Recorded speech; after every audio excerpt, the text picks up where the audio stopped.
Welcome to the Complete Street Commission's March 12th regular commission meeting. This is a hybrid meeting with commission members, city staff, and members of the public participating in accordance with public health guidelines. I would like to introduce Complete Streets Commission members and city staff present. I'm Sally Cole, Chair Sally Cole. Commissioners present include Meredith Bergen Bailey, Vice Chair Elizabeth King, Commissioner Athena Arakomos, and Commissioner Jackie Sebrian. Matthew Raskoff and Brian Altman are absent. City staff present include Katrine Maki, Senior Transportation Planner, Cassandra Cortez, Associate Transportation Planner, and Christian Choi, Senior Transportation Engineer. Katrine, would you please provide instructions to the commission and to the members of the public on how the meeting will proceed? Thank you, Chair Cole and members of the Complete Streets Commission. Welcome everyone to the March 12th Complete Streets Commission meeting, and thank you for attending.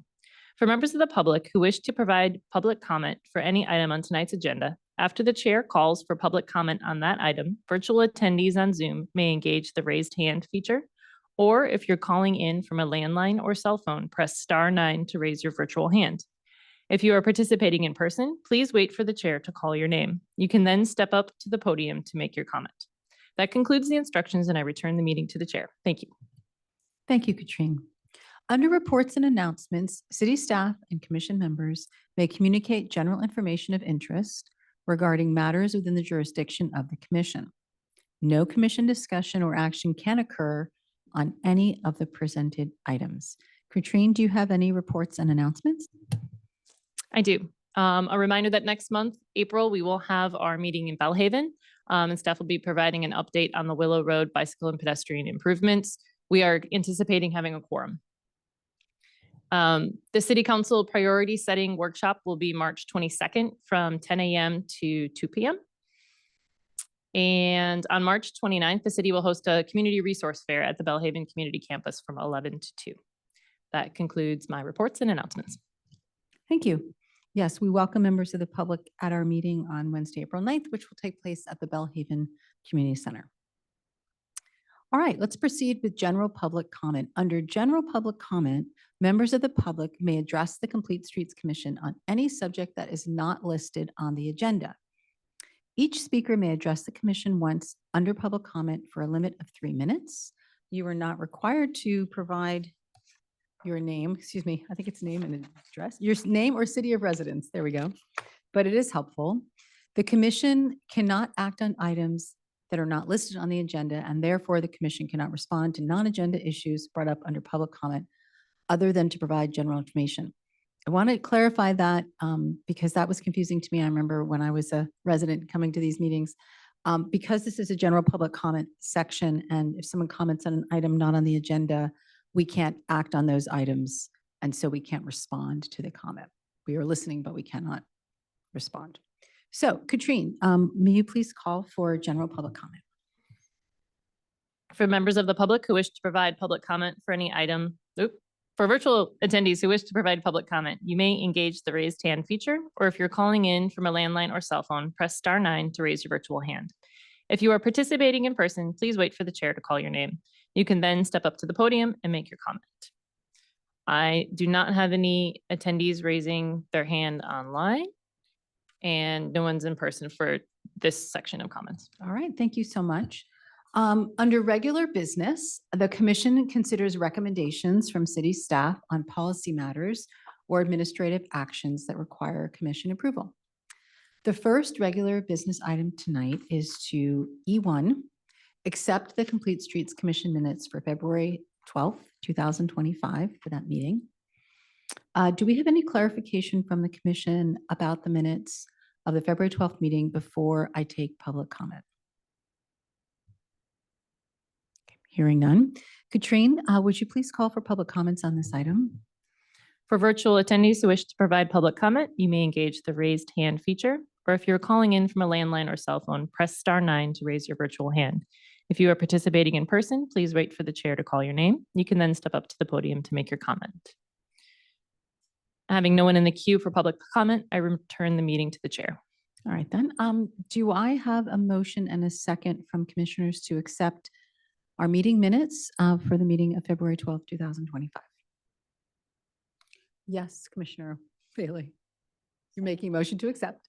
And Elizabeth, Commissioner King motion, second motion. She's making a second. Seconds that motion. Got it. Okay. So I guess taking a show of hands, Katrina, do you want us to? Okay, so who agrees with the motion to accept the minutes? Yep, unanimous. Perfect. Thanks, everyone. All right, well, now we have the big item on the agenda. And thanks for the staff's work on this. The commission's being asked by city staff to provide feedback on the Coleman Avenue pilot project. I would like to introduce Cassandra Cortez, our Associate Transportation Planner of the City of Menlo Park. She will present this item.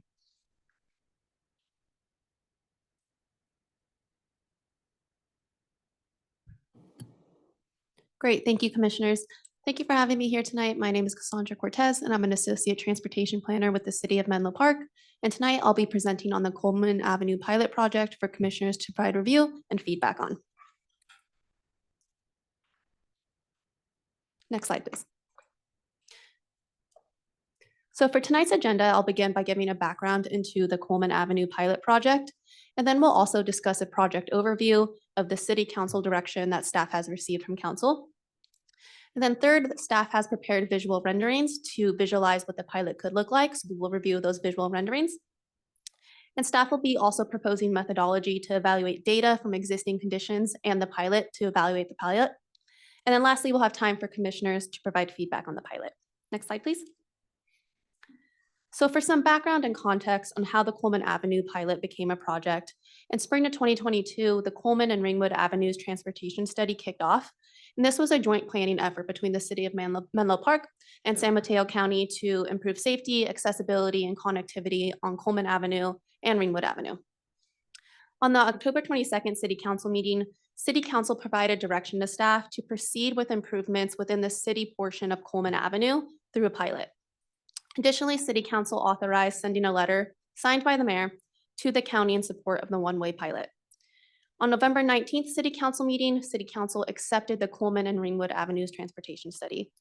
And since then, staff have been working to advance the Coleman Avenue pilot and are now at the Complete Streets Commission asking for review and feedback. Next slide, please. So Coleman Avenue is jurisdictionally divided between the City of Menlo Park and San Mateo County. And this map shows that boundary between the city and the county at that black dashed line, approximately at Riordan Place on Coleman Avenue.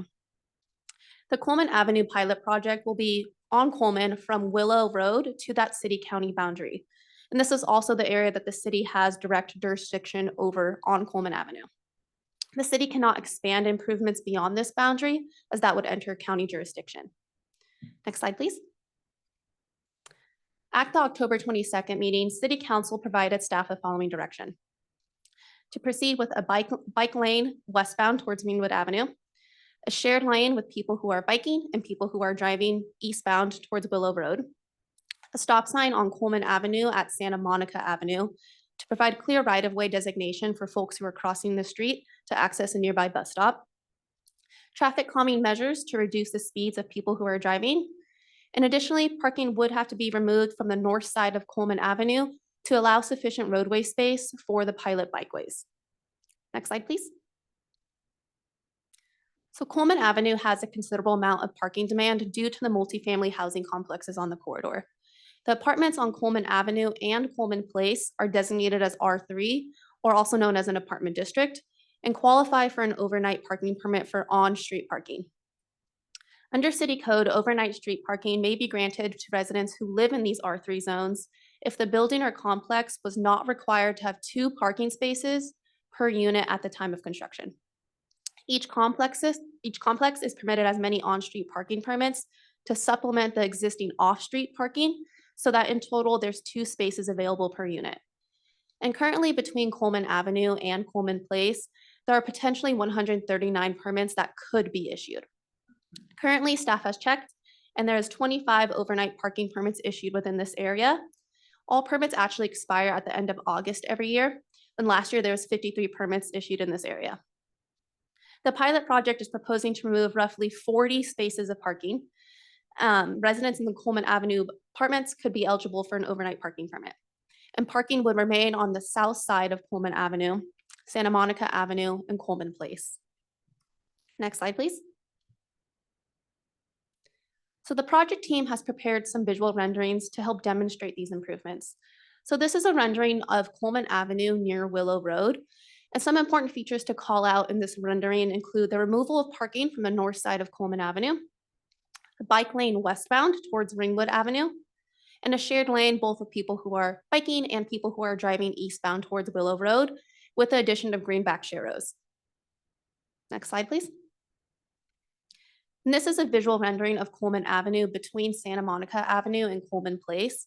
And this pilot will also include temporary speed reduction measures as a traffic calming measure in order to slow down drivers who are driving along this corridor and reducing those speeds. Next slide, please. And this is the last rendering right here of Coleman Avenue and Santa Monica Avenue. And in addition to the previous visual renderings and those points pointed out, the pilot will also include a stop sign at Coleman Avenue and Santa Monica Avenue to provide clear right-of-way designation for those people who are crossing the street to access that nearby bus stop. Next slide, please.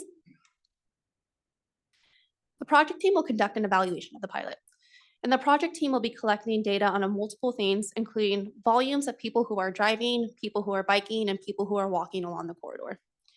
The project team will also conduct counts on parking, understanding vehicular speeds, reported collisions, and bike rack counts at nearby schools, since this is a safe routes to school corridor, including Laurel School Lower Campus, Lower School Upper Campus, and Menlo Atherton High School. And in addition, staff will be releasing a public feedback survey after the implementation of the pilot.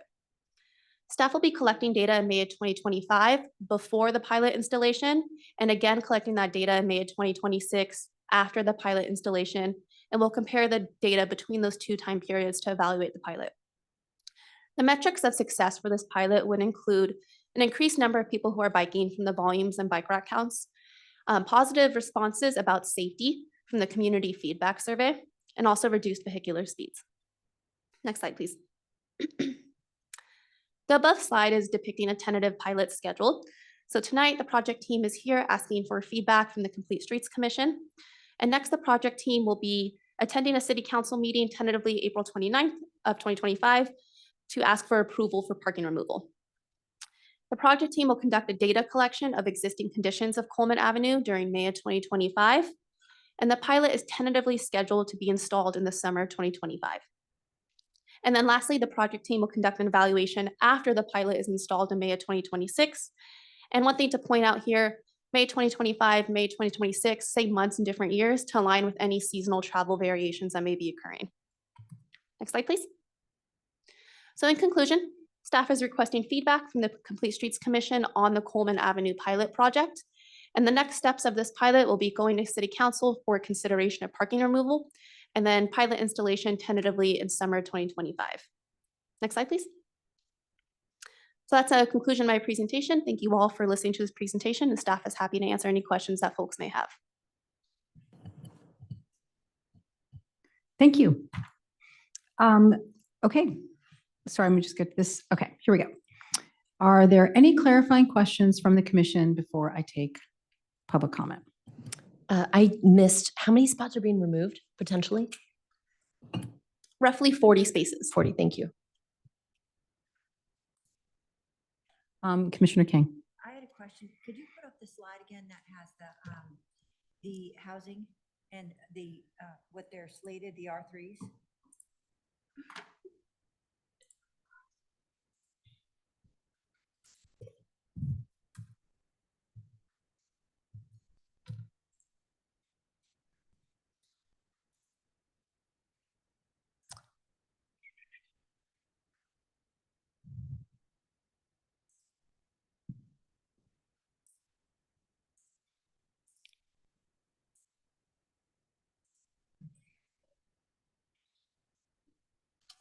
Can you just clarify if only the R3 units are entitled to the overnight parking permits, or are the R1 used and the 1S as well?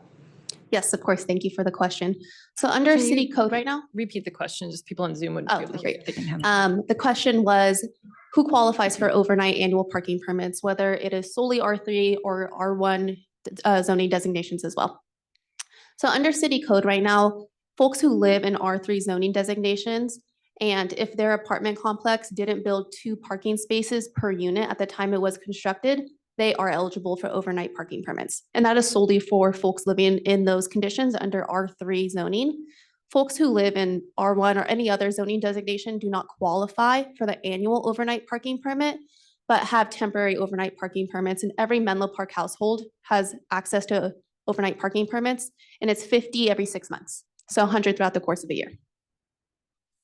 Okay, so the 129 permits are only applicable to the R3 picture here. I'm sorry, could you repeat that, The please? 129 permits you referenced? Oh, yes, 139 permits are potentially available for only those R3 units. Thank you. Oh, yes, go ahead. Commissioner Gomez. So if parking is removed along the north side of Coleman Avenue, those permits, they don't only permit parking on Coleman Avenue, right? You can still park on any street. Is that true? Yes, that is true. Okay, thank you. I have to commend the alacrity of your presentation. You moved at a lightning speed. I was like going through the thing. Commissioner Seabrian, did you have anything? I had one clarifying question. Can you switch back to slide 5 for a minute? It looks like I had a question on that, but I don't remember what the question was. I think it's one right before this one.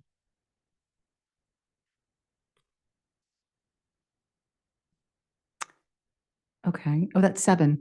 Oh, sorry. Yeah, there we go. What was my question? Oh, yes, yes. Thank you, Cassandra. So my question here, just honestly, for my own understanding and maybe making sure the commission has a common understanding, is that my takeaway from the city council meeting, which I thought was an excellent meeting, and I thought the council members talked about Coleman with a lot of specificity and it's very considered thinking, was that remove the third bullet there, which I'm sorry, the first 3 bullets, which is removing parking and installing a bike lane, was the pilot. But the last 2 bullets, the stop sign and the traffic calming measures, were decisions that have been taken and so they're not being piloted as much as they'll be installed at some point. Is that correct? I didn't think of that as part of the pilot. I thought that was just we approve.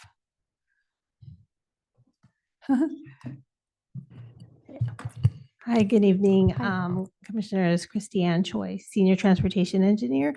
And yes, so the stop sign would not be considered part of the pilot that would be installed. And we wouldn't necessarily be testing whether that should stay or be Great. removed.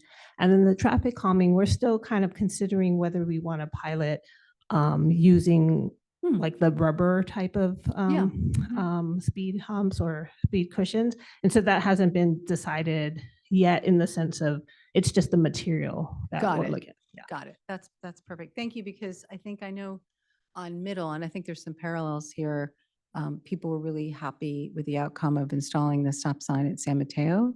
And it's just those folks who are on Coleman, good for them to know that stop sign at Santa Monica is yes, and Commissioner Bailey has another question. One final clarifying question from me would be, and this might be a big question, but what would indicate success between the counts of all of these items in May 2025 and May 2026? What would be our success indicators? So staff are proposing the indicators of overall an increased number of people who are biking. Thanks, Katrine, for pulling up the slide. An increased number of people who are biking from both the volumes and also the bike rack counts at the various schools. And also staff will be releasing a community feedback survey and a positive response about safety, since this is a safety improvement project, that would indicate a metric of success. And also through those traffic calming elements, reduced vehicular speeds. I'm going to tag on something there under clarifying questions, same topic. I wondered if the metrics of success, if it would be beneficial to indicate, like, metrics of success include increased number of people biking. Could it also include increased number of pedestrians? I mean, given that I think that part of the safety was for both bikes and peds. Might be something to consider, for staff to consider. The other thing I wondered, if we might want to include under metrics of success would be if the police are tracking the reported collisions, maybe we look if there is a reduction in collisions, like how do the number of collisions made 25, kind of stack up to number of collisions made 26. Hopefully there's none in either month, but I mean, that might be an indicator. But for the most part, just to stress, I think it might be nice to also maybe compare and include and consider it a success if we increase, the number of pedestrians, which I hope we do. Okay, that is all clarifying questions from me. Does anyone have any other? Oh, yes, sorry, Commissioner Ramos. Sorry, I know that you had the timeline up a minute ago, but in terms of installing things like the stop sign and okay, so the intention is to have us completed prior to school year start, is that correct? Yes, that's correct. Thank you. Perfect. All right, then. Well, if that's all the clarifying commission questions we have, Katrine, would you please call for public comments on this item? Yes. For virtual attendees who wish to provide public comment, you may engage the raised hand feature, or if you're calling in from a landline or cell phone, press *9 to raise your virtual hand. If you're participating in person, please wait for the chair to call your name, and then you can step up to the podium to make your comment. Don, would you like to come up?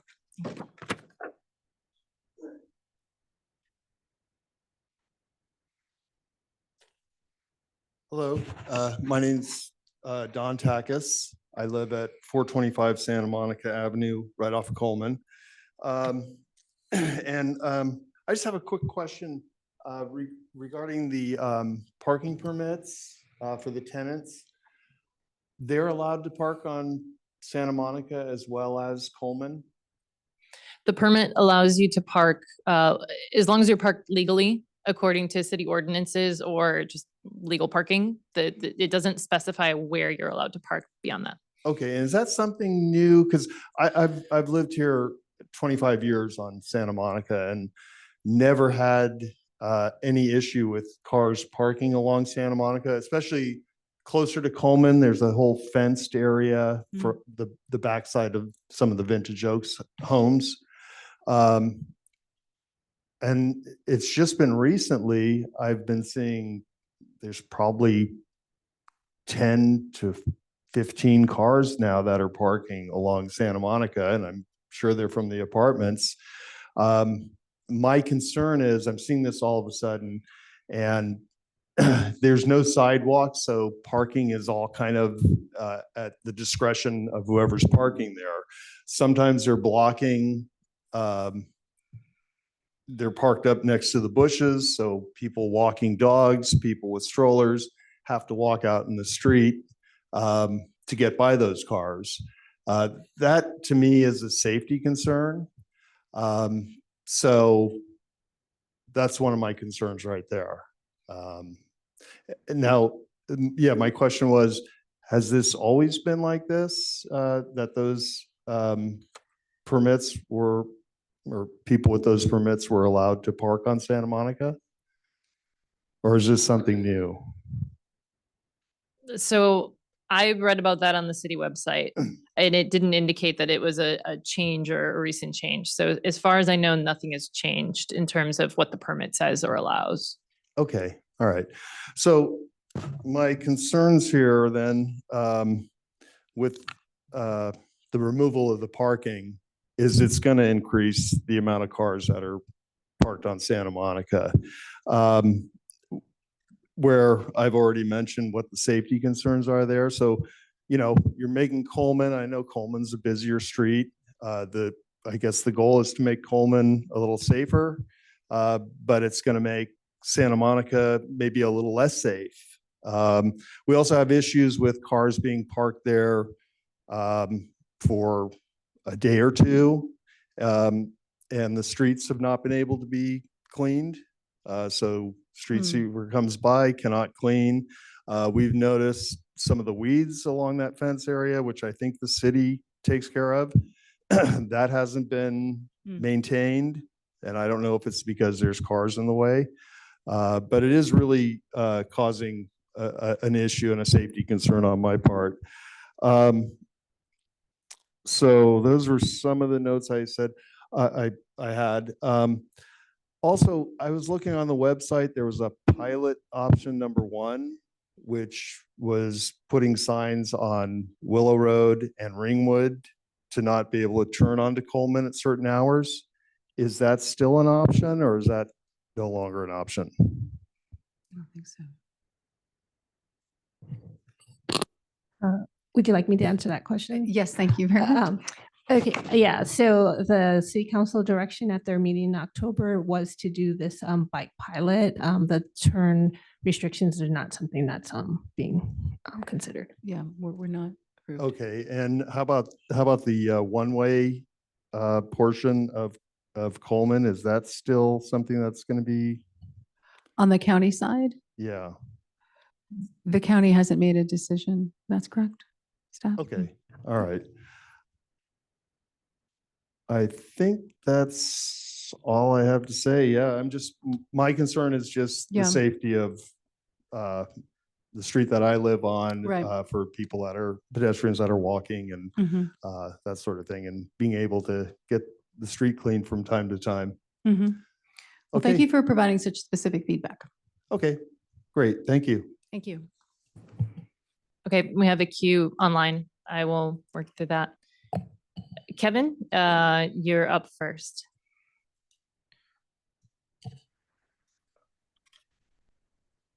Kevin, Chair. can you- Yep, we can hear you. Okay, great.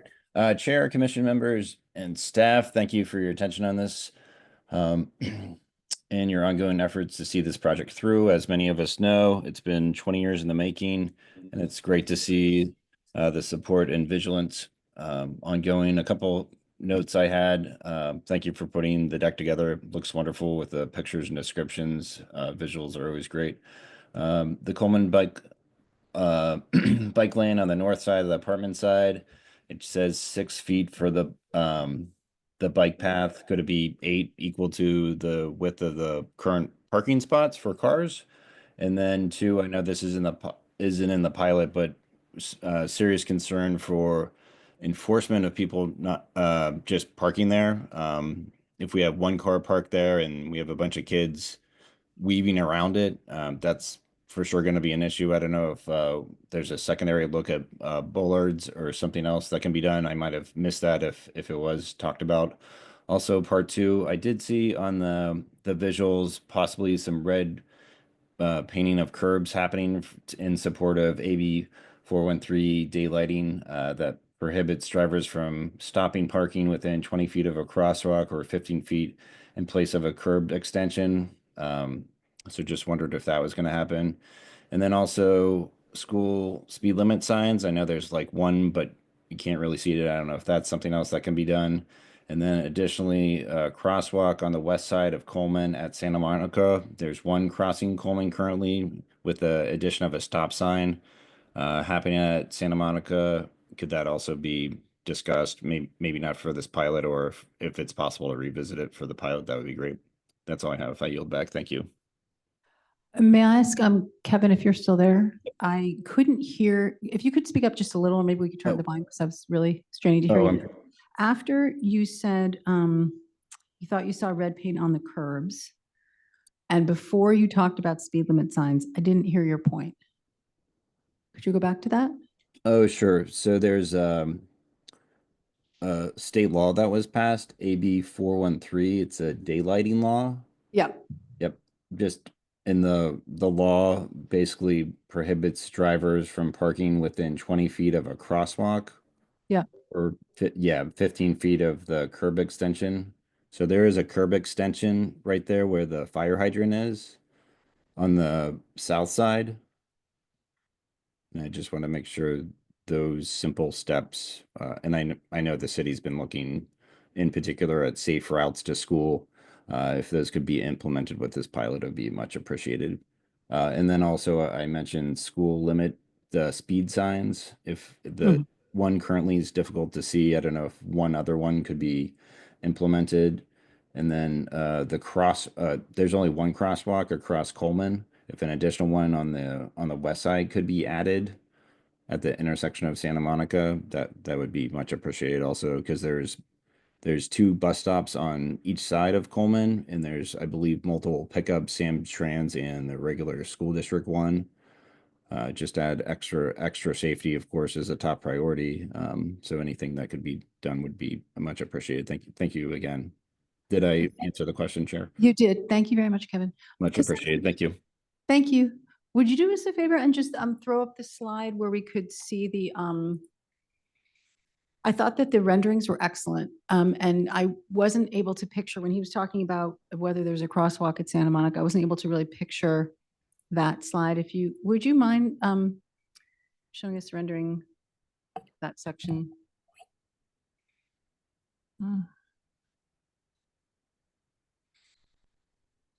This is why I don't set timers. Sorry.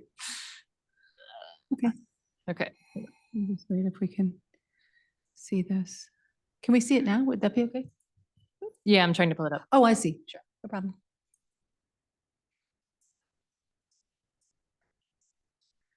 Oh.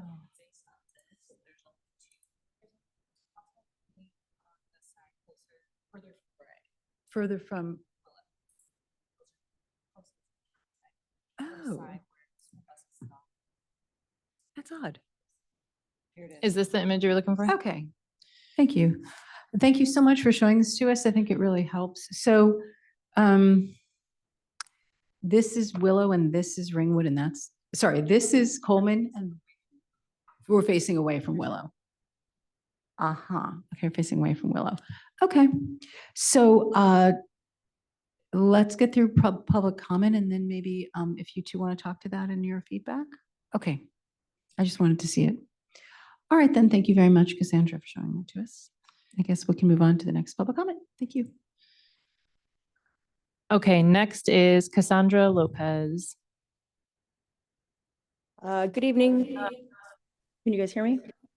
Yes, we can hear you. Can we turn it up? Oh, no. It's not that loud. Okay. All right. Yes. Yes, we can hear you. Good evening. My name is Cassandra Lopez and I live on Coleman Avenue. We've lived here for nearly 10 years and, have been and witnessed multiple attempts to address safety concerns on our street. So we thank you for this pilot project. So I have 3 children. We regularly use this route and I support making Coleman Ave safer. I have 2 major concerns or main concerns. First, I'm asking that you consider implementing traffic calming measures sooner rather than waiting for summer. At a minimum, if you've already approved speed bumps and the stop sign at Santa Monica Avenue, I ask that that be installed now, not months from now. I've emailed previously, but I've documented dangerous driving behaviors, including cars driving in the wrong lane near the Korean barbecue during school dismissal times to avoid the light at Willow, the buildup of traffic at the light at Willow. Video evidence that I've shared with you guys. Implementing these measures now rather than waiting until the new school year starts would 1, prevent the chaos that will likely ensue when drivers suddenly face all of these changes at once. 2, it'll allow drivers to become accustomed to Coleman as a slower route, encouraging them to find alternatives before all the changes take effect. 3, address immediate safety hazards that are putting children at risk today. And 4, it'll reduce aggressive driving behaviors that will no doubt occur when frustrated motorists encounter multiple simultaneous changes. The second item I did want to address also is that Coleman Ave residents deserve the same basic services other Menlo Park streets receive. We're shouldering significant burdens for the community, burdens that residents on other streets don't have to bear. Yet there is, number 1, virtually no enforcement of overnight parking rules, despite clear policies on the city website. Number 2, vehicles remain unmoved for days or weeks without citations, even with the 72-hour parking rule. There's RV parked for months without reinforcement, and it also has out-of-state license plates. And 4, street cleaning is ineffective due to constant parked cars, leaving our street noticeably dirtier than others in Menlo Park. So we're going to lose parking on one side of the street, which means enforcement becomes even more critical. Everyone sitting in the room enjoys regular street cleaning and parking enforcement on their streets. So with these changes, our parking challenges will only worsen as non-residents continue to dump vehicles on Coleman without consequence. As homeowners and taxpayers who care deeply about the community, we shouldn't have to forego basic city services that others take for granted. I think if New York City can manage regular no parking periods for street cleaning with millions of residents, certainly Menlo Park can implement simple measures or similar measures for Coleman. So simply put, if Coleman residents must bear unique burdens for community safety, we deserve at minimum the same basic services every other street in Menlo Park receives. It's not just about convenience. It's about equity and fairness for those of us who live with these changes every day. So thanks for your consideration and your hard work. Thank you for your comment.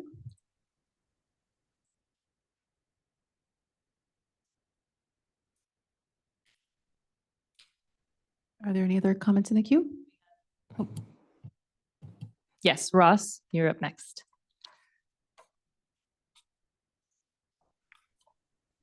Hello, Complete Streets Commission and city staff. Can you guys hear me okay? yes, we can. Thank you, Ross. Great. So overall, I'm very happy about this bike lane pilot because it will increase visibility from cars pulling out of their driveways and reduce the risk of dooring and cars pulling in and out of parking spots while bikers are riding past. I do have some comments about the pilot itself. The first is, will the designation of the bike lane be nothing more than paint? Paint isn't real safety infrastructure. If the pilot is eventually approved to be permanent, can we commit to installing something more permanent that better actually protects the safety of cyclists? As we saw in Middle Avenue, many people still parked in the bike lane after it was installed, and all it takes is a single car for this to negate almost all the safety benefits of a bike lane because it would require kids to dangerously merge into the car travel lane. Second is that the bike lane might actually increase speeds on Coleman because now cars won't have to wait behind any cyclists to drive to school. If we are going to have a few ways to mitigate that are, if we're going to have any speed humps on Coleman, can we have a raised crosswalk at Santa Monica? This will indicate to drivers that they are entering a space for people and not signal to pedestrians that they need to go down and enter a space for cars to cross the street. Also, typically road narrowing is much more effective than speed humps at slowing down car speeds, particularly because so many people are driving SUVs and trucks these days. Are there any plans to visually make the road more narrow? Some ideas include actually painting the double yellow lines as in the rendering, but doesn't exist today. So there's a visual marker of the car lane. Specifically drawing out the parking line for the side of the street that will retain parking. Adding a yield to pedestrian sign in the middle of the two car lanes at intersections so that cars aren't tempted to speed really fast through the middle of the lane. And then I also don't know why the proposal would have a wider 12-foot lane for Coleman Avenue going towards Willow, unless the thought is that cars would be squeezing past bikers that they're supposed to be sharing the lane with, which sounds dangerous. I would recommend that we maintain as narrow lanes as appropriate for both sides of Coleman Avenue. Lastly, what will the street look like when the bike lane ends? Even if the county doesn't make any changes to Coleman, can we please not abruptly just stop the bike lane without thinking about that transition? And then finally, regarding the success metrics of the pilot, if for whatever reason the before and after data doesn't show good progress in biking numbers or community feedback, I hope that the Complete Streets Commission and staff would take that as a sign to keep doing more to make Coleman safe and not simply considering the pilot to be a failure. Thank you very much. Ross, I have a follow-up question for you. I couldn't understand the comment around something about painting yield to pedestrians on the street. Can you clarify that one? Yeah, so not a paint, but a physical sign that is vertical in the middle of the street. Oftentimes you'll have cars that want to go fast and they take the middle of the lane and they zoom. What something in the very middle of the street would do is force cars to stay on in their lane, and it also visually makes the streetscape much more narrow, which has been empirically shown to slow down speeds. Thank you, Ross.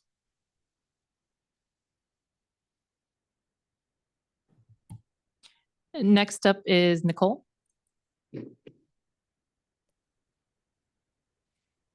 Hi, can you hear me? Yes. Hi, this is Nicole Angel. I live on the south side of Coleman Avenue. And I'm just so happy that you're doing this after time, and just want to say thank you so much from the bottom of my heart, because it's been since the 12 years I've been living here and 2 kids biking along Coleman, and many close calls, too many, and just really happy this is happening. I just have one little comment request, that is that you consider, as you're doing any painting and doing these modifications, that you please consider painting the curbs red on either side of any of the driveways, because those of us who have driveways, particularly on the south side, there are narrow little driveways. It's really hard to see. And if a car is parked right up close to your driveway, you're having to, blindly pull way out into the street to get around that car and get onto the street. And it's pretty treacherous. It's going to help a lot to have the calming measures and people not whizzing down the street, but it is still really dangerous, especially with more cyclists hopefully using the street. So if you can do those painted curbs on either side of the driveway, it prevents cars from parking too close. It also kind of minimizes how many cars can park in a little space between driveways, because if it's more than 2 cars, again, it just makes this really invisible wall. And especially when there are large SUVs with tinted windows, you just can't see any oncoming traffic, whether it's a bike or a car. So that is a small thing that does help a little bit for those of us trying to get out safely and not have any collisions with anybody. So thanks so much again for doing this. Thank you for your comment, Nicole. And our last raised hand is Matthew Raskoff.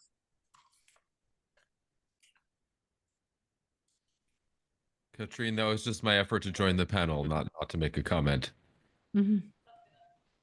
Sounds good. I'll leave you unmuted.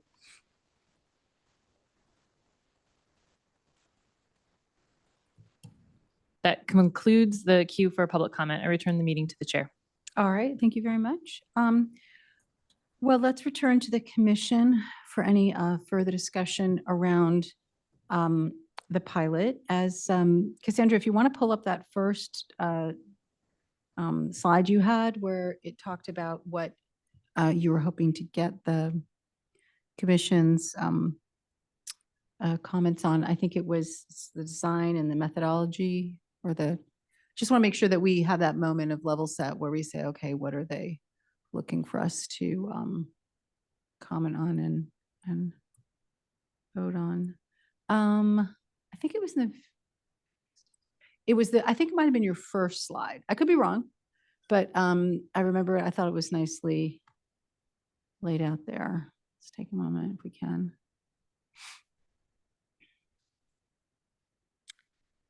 You got one too, yeah, 2. So tonight's, it was, no, it was 2, slide 2. No, I'm sorry, if you can go back to slide 2. I'm just trying to establish, there we go. So we've looked at the visual renderings. If we have comments about the pilot design, what's contained in the pilot, and the evaluation methodology is the other thing we are to consider, which is along the lines of, measuring in May of 2025 and then May 2026, installing the pilot over the summer, what the city is proposing be the metrics of success, et cetera. So maybe just to coordinate the discussion, we start with visual renderings, which in my opinion is a proxy for anything in the design elements that you want. We heard from the public clearly on some of those. Anything that you want to comment on? If you all want to comment on the Santa Monica piece, Santa Monica Avenue and the crosswalks, you want to start with that? Okay, thank you. Yeah, I think the resident raised a good point, which is that at that intersection of Santa Monica and Coleman, there's no crosswalk on the side of the street which is closest to where the school bus is. So I live right around here, and I see many small kids, very very young children, waiting for the bus there all the time. I assume that they come from the whole neighborhood around there, and many of them are crossing the street. And I think that having a crosswalk, which will bring them much closer, would be a really useful thing. It would also prevent crossing in front of this driveway here, in case, as was also mentioned by another resident, if there is a lot of cars parked, well, I guess there won't be any more cars there, but if there's a bus there, you can't see oncoming. If you're leaving the driveway, you cannot see what's coming, and you might pull out into the driveway pretty significantly. So if we can avoid having kids crossing in front of that driveway, that'd be great.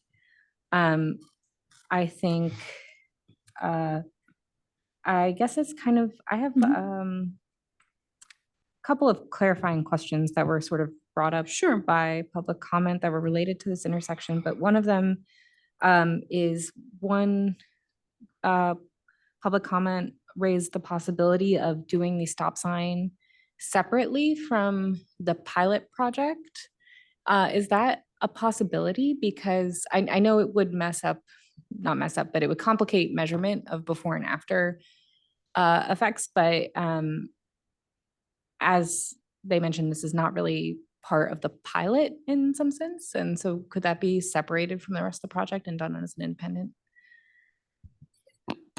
So one thing we need to do is have the council adopt a resolution to install a stop sign. So we're going to be doing that as with the other next month. the consideration of the parking removal next month, so that we wouldn't be able to install it like immediately right now. But even though they expressed direction towards installing that stop sign, we need that resolution first. So it's something we can consider.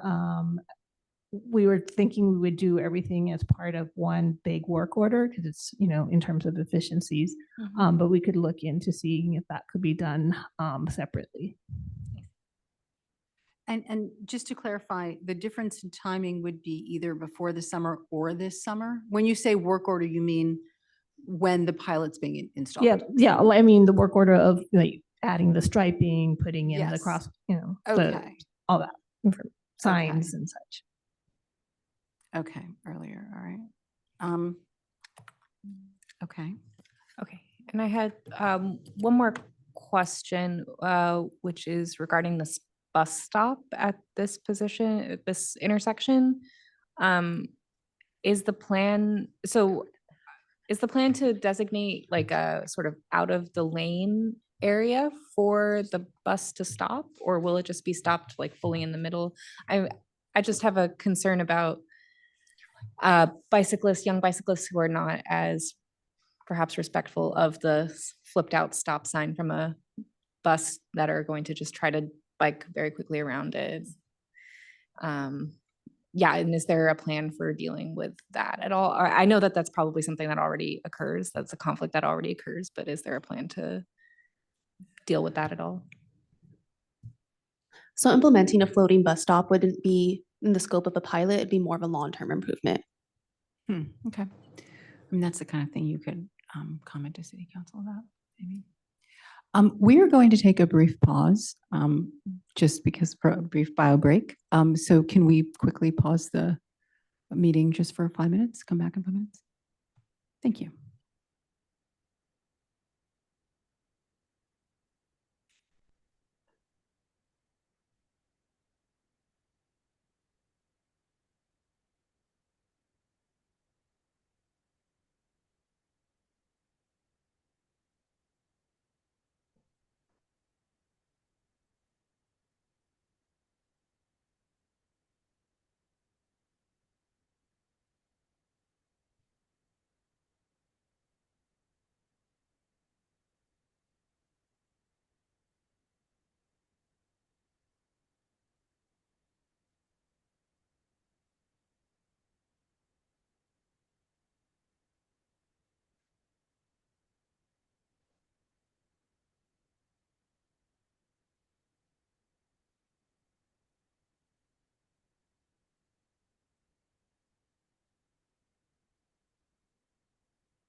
Do you want to let me know? Are we recording again?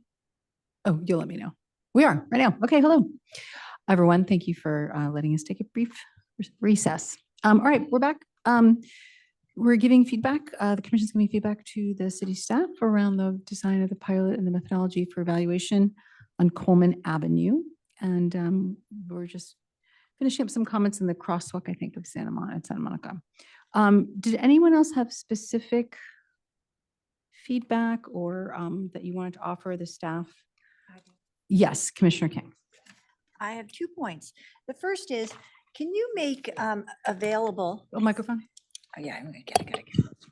Can you make available the instructions to access those permits to those apartment buildings so the manager can post them so those tenants officially know how to apply for them? That is available on our website, but staff can make sure that we're including that in our outreach so that folks who live in Coleman know what resources are available to them. Yeah, I'd like something beyond the website. So the outreach would be ideal. And I didn't catch a response to our commissioner's suggestion for the additional crosswalk in front of the bus stop. So there would be crosswalks on all 4 sides of the Santa Monica Coleman. Is that something you can implement? A painted crosswalk in front of the bus stop? Yeah, so we'll need to check. We need curb ramps on both sides of the crosswalk. And so I know there's not any curb ramps there today. So it was something that we were considering as part of the long-term project, but not necessarily something in the short term. So it'll be investigated? Yeah, we'll look to see if we could do it now, but there are some challenges with the curb ramps. Yes, please. I really appreciated Mr. Silverstein's point about the raised, like having that whole intersection raised. I drove on one once, and it was a very visceral reminder that I'm kind of in like somebody else's space as a car. I recognize that that is probably a significantly larger budget, but would something like that fit within the scope of this project? Probably not as a pilot project. I mean, that could be something that we can consider long-term if that's, the city council, wants to do that, but not at this time. Okay, thank you. I worry sometimes, I don't know, maybe I could get some city staff guidance, or we all could as commissioners, around, that's a perfectly reasonable response that this couldn't be part of a pilot.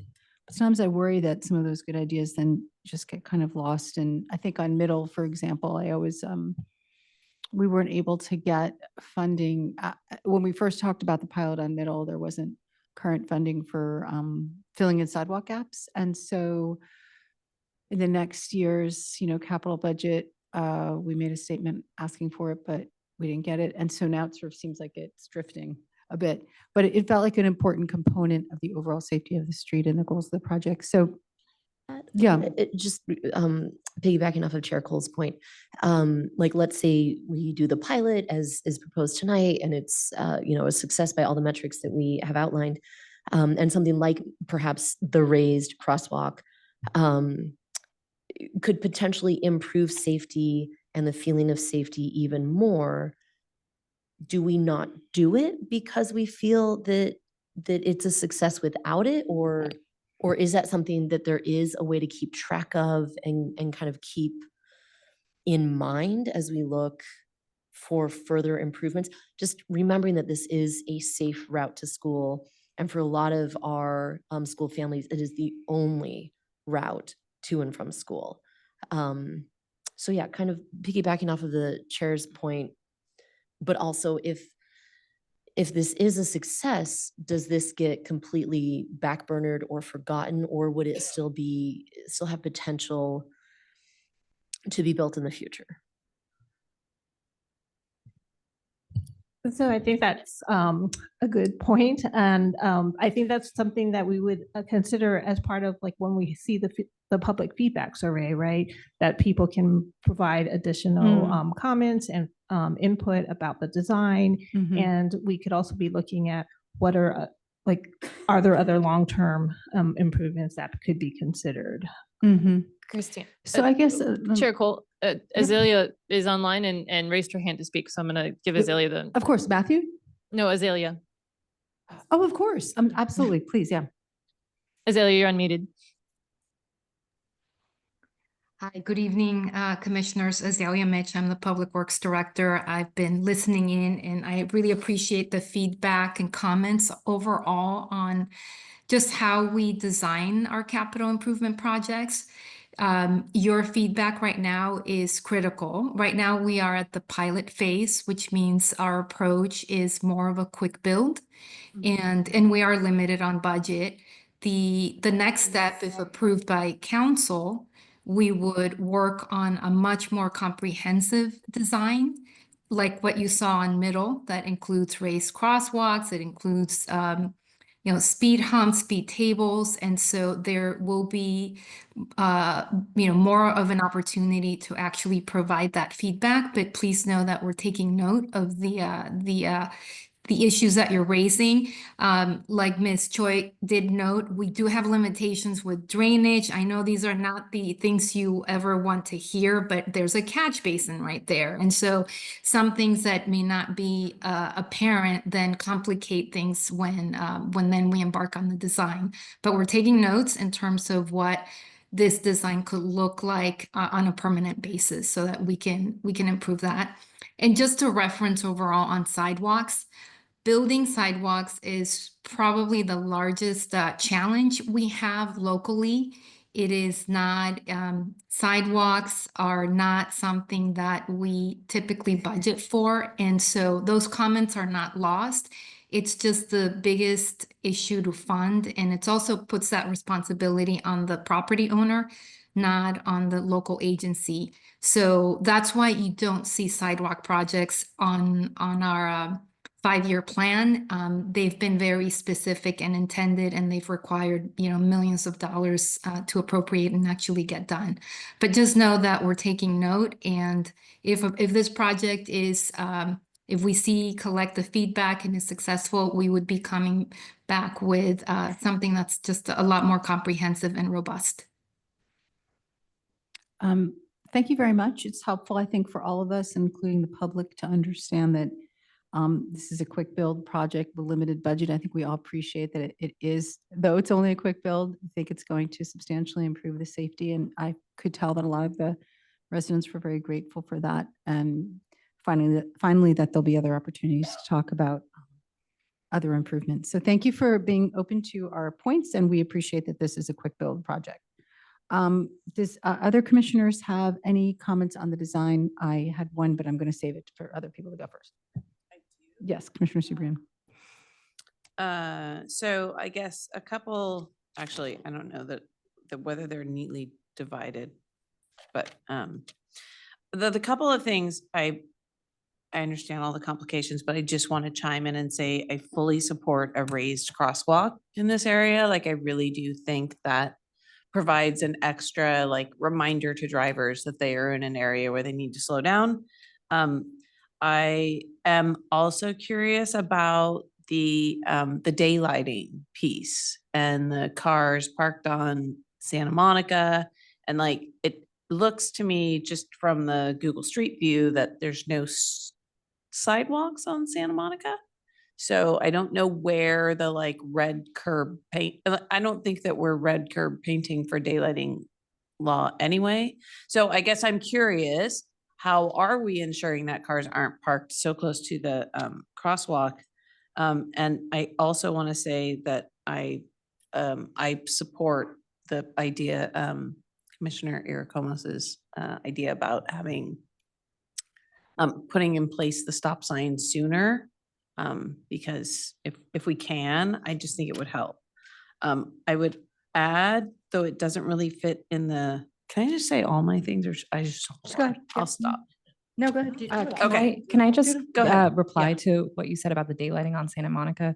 The parking on Santa Monica that occurs from the apartment residents, or what most likely is apartment residents, happens on a stretch of Santa Monica that does not have any driveways. So daylighting would not apply whether or not there is curb. And they won't be parked too close to the crosswalk there. That would be the only thing, It's is a- whether they're it's a- parked by the crosswalk. It's a whole stretch of, like, you can park like 10 cars there Okay. without encountering a driveway. Okay. The other thing that I think came up in the comments that I am curious about is whether we would be interested in like those little hash marks on the road that indicate what space is for your car. You know, the like, I don't know how to describe it, the delineated sort of parking spaces, to make it a little more clear, like this is how many cars like fit in this space, and more obvious if you're parking in an area that isn't really meant to be parked in. So I'm curious whether that is a thing we can add when we eliminate parking on one side, or whether that's too much. And then I think I can save some of the other things till the end, unless there's not going to be more comments. Well, I think you should just. All right, I'm just going to go all the way to the end. I 100% agree that Middle Avenue took at least 6 months to be clear of parked cars. And that's 6 months of like when school was in session. That doesn't even count the summer when I wasn't riding the road and there were cars parked all over it. So I do think this design is going to make things, it's going to be a lot more complicated here if cars aren't following those rules and there's no enforcement. So if we approach this the way we approached Middle, like I think it's going to be a mess. And so I would add 2 things to my experience with Middle is 1, like we are going to need enforcement, and 2, I think we need to post where is the number that people call when there are cars parked where there shouldn't be. So like, I think we need to make clear to residents and people who are using that road, how do you contact the police department? Like, what's the number they want you to use? Because I can tell you, they don't want you to use See-Click-Fix. I tried that. So I think that is the daylighting markings, the Middle Avenue compliance, the transition to the county road. That was the other question I had. What does that look like? Like, I know that we don't control it, but it does. I'm just curious what we think it's going to look like when we're done. And I think that's pretty much everything for now. I have a follow-up on parking enforcement. So having heard from Jackie and Katie Baruzzi and Matthew Raskoff and everyone biking up and down Middle with their kids or without their kids, we really, really did hear, and also from residents time and time again, that it was really hard to see on Middle in the bike lane pilot, just a lot of cars parked in the bike lane, especially in my opinion, by Nealon Park and down toward the Safeway. There was some construction. I think there was a few houses being built between University and El Camino Real and Middle. And I mean, the trucks were huge and completely taking the bike lane. So here we were really trying to protect riders for their safety, and they were going to go right into the car lane. It was less safe with these trucks parked there. So I have some thoughts, because I think that parking enforcement is a hard goal to hit in Menlo Park, in my observations. So just if we cycle back for a second to Middle, on that section of Middle, for example, during the bike lane pilot, there wasn't any change to the road. And there were old signs around Nealon Park that said no stopping. And we did talk at one of our meetings about, Liz and I had gone out to do a site visit and look at all the signage around Nealon and et cetera. And we made some recommendations to staff. But one of the things was that this sign that said no stopping seemed to be completely disregarded. And there were a number of residents who wanted the curbs painted red, and there were some reasons that couldn't happen. I almost wonder, in the spirit of a quick build with a limited budget, if it makes sense just to put stickers like physically on those bike lanes that say no parking anytime bike lane. Just like physical stickers during the pilot. I wouldn't expect the city to pay for the installation of like metal signs during a pilot, stuck into concrete. That sounds like a very expensive thing to do and a rather permanent thing to do. But even if it's just stickers that say no parking anytime bike lane, I think we need to do something more than we did on Middle, where this was really a problem. And the second thing here is that I'm a little concerned with the overnight parking thing, that people will think they can overnight park on the north side. They won't get that you can't overnight park on that side at all, even though you can still overnight park on Coleman. So I just think, again, some sort of road sticker along the bike lanes, sort of spaced out for cars to see that specifically say no parking at any time, bike lane. And you could say pilot if you want to, but I think it has to be something more than doing nothing, which is, I don't blame the staff at all. I don't think we could have anticipated the problems we had on Middle, but honestly, experience shows us that that's going to happen again. That's my thought. I have a follow-up on that. So not in the schematics presented here, and maybe this is because it did not come from City Council, but this is something I've mentioned before that I believe very strongly. It could be good to separate the bike lane anyway with maybe those flex posts or something. I don't know if that would count as like a quick build sort of fix, but that would also prevent cars from getting into that bike lane at any time of day, and help reduce both the conflict between bikes and cars as well as parking infractions. You go ahead. I have a comment on that. Is that a possibility for you guys to consider, like the plastic ones you put up over by Drager's? Bollards. But they were plastic. So a separated bikeway requires maintenance of the bikeway. And so that is kept clear of any debris or any leaves within that bikeway. And currently at this time, the city does not have a mini street sweeper that can fit between those flex posts and the sidewalk to make sure that the bike lane is clean of any debris or leaves. So when folks are biking, there's nothing within their way. So for that reason, that's why we didn't recommend, or staff did not recommend at this time, any bollards or flex posts, was because of that maintenance. If I can also piggyback on this, I hear what you're saying. I think though, not just these issues with cars parking overnight, parking just because they want to, no matter when. And I think in that specific situation, just cars parking during the day, I think that really actually makes Coleman much more dangerous than it already was, as we have junior cyclists trying to weave around cars into a pretty small space. But I think that we do need to really think about a physical barrier, not just for those reasons, but also to really delineate the space, and also just safety of the kids that we anticipate will use it.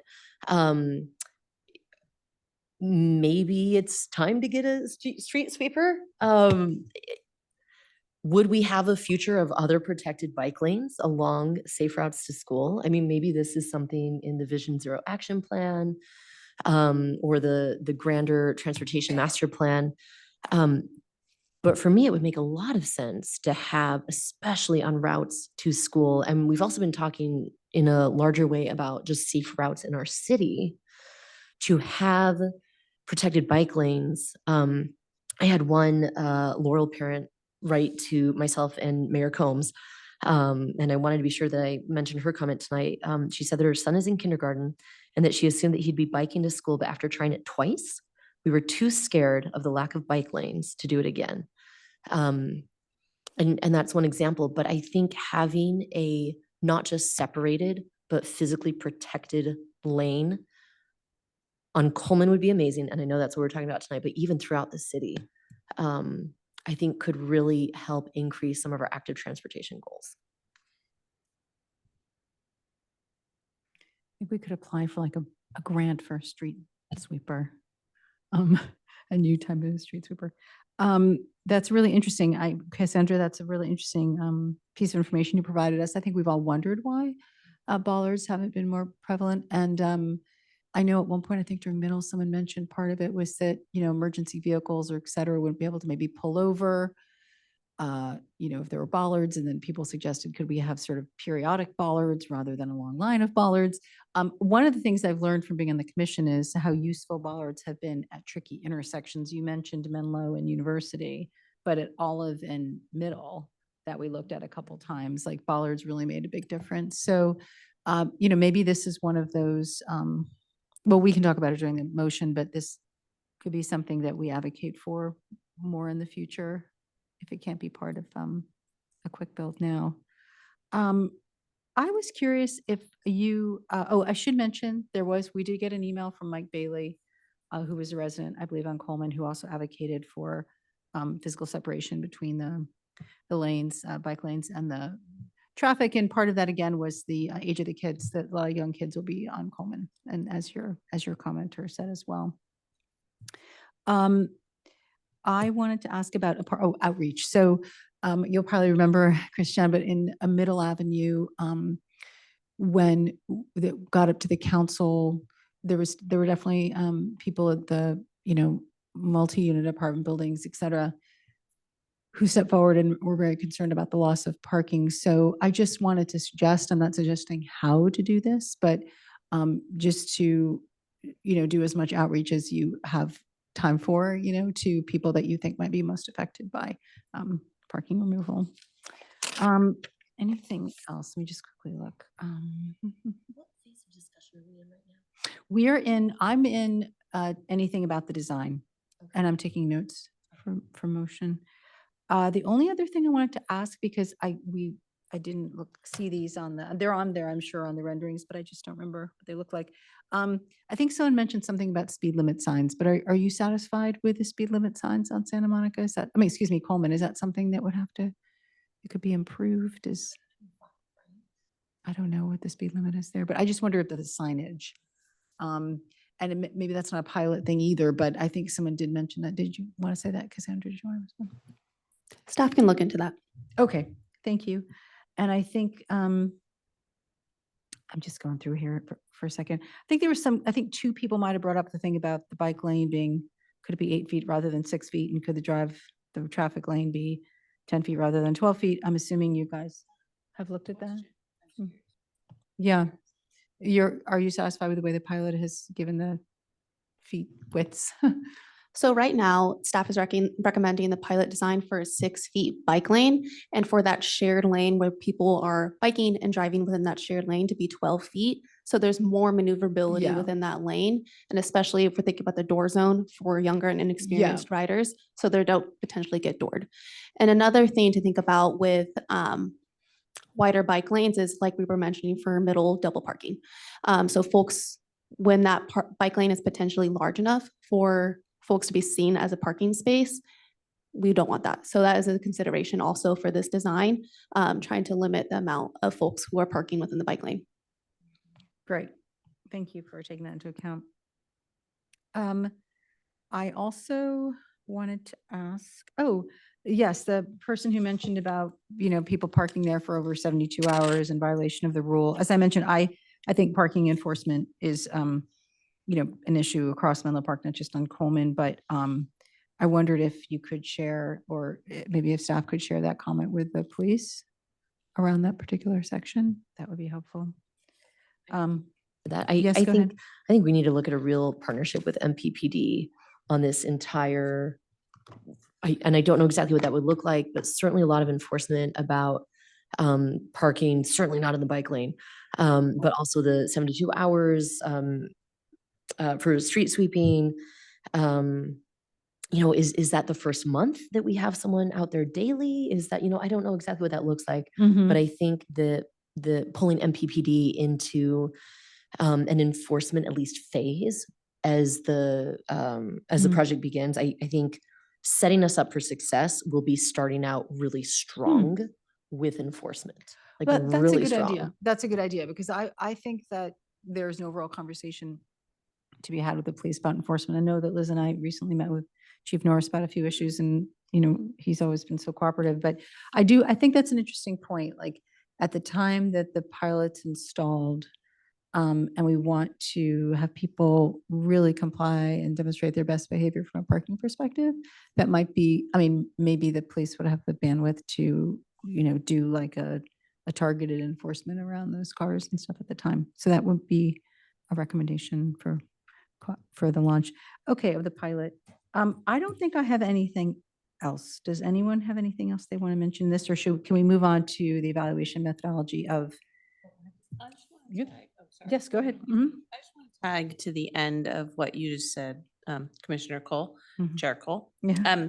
is the sort of early, just as an extra, why I think the early parking enforcement Yeah. instead of the delayed, give people some time to get used to it thing, Yeah. is that like this is slated to be done in time for a new school year, which Mm. means a whole new set of kids who will be potentially biking for the first time. And what I would hate to do is put all this in place and then have a situation like the parent that you talked to who tries it twice, finds that it's not the panacea we thought it would be, and never wants to do it again. And so like it takes a long time to get people back. Even when you say, no, we've solved the parking problem. And so I would love to like right out of the gates, try to be like, no, this is a safe place for children. We're not parking here. Mhm, mhm. And adults. Yeah, 'Cause you know, I lots of really- people ride, and I think that the tall people deserve to get home to their families as much as the small people. Is there any way that you can time it so on the opening days of school, if you can't put temporary bollards, you could put cones? Something on the opening days of school?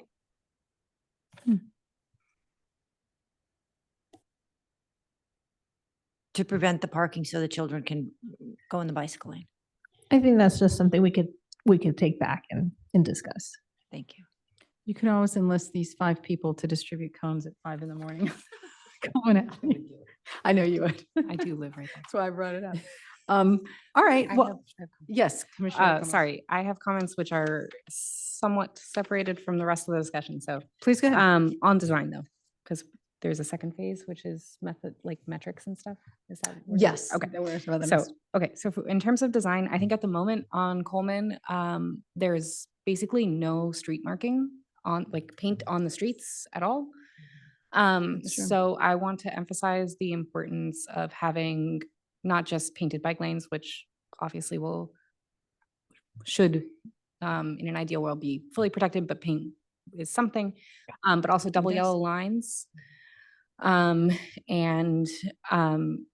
as Commissioner Seabury mentioned earlier, I think speaking on Santa Monica, but also on Coleman itself, having specified parking spots would really go a long way.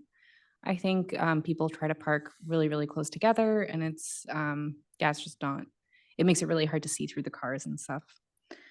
And also the red curb on the south side, I feel like that would remove more parking spaces. But I don't actually have a good sense for how many parking spaces there are on Coleman. We're saying we're removing 40 spaces. Is like the nominal number that exists now, like 100 spaces? Or is it like, do you guys know? To clarify, is your question the available parking on both sides of On Coleman? both sides at the moment. Oh, both sides at the moment. I would say roughly about 40 on the north side and then roughly like 25 to 30 on the south side. I don't have those numbers right in front of me right now, but staff can follow up and give you those definitive numbers. Okay. There's less on the other side because of the number of driveways. Right. Thank And you. so then adding those sort of daylighting red curb to those driveways would maybe cut that number in half or something like that. Something. Okay, whatever, we'll do some more. So yeah, just having, in terms of outreach to the residents of the like multi-unit buildings, I think like when I signed the lease for my apartment, they told me straight off, like this unit has only one parking space. You can go to the city and get a second permit. But I was not clear that would allow me to park elsewhere on like Santa Monica, for example. And so I think making that part of the outreach would be really important, especially as what the numbers tell me, we're going to be making it so that some residents will no longer be able to park on Coleman, regardless of, based on the number of permits and the number of spots that will be available. I think that sort of outreach would be useful.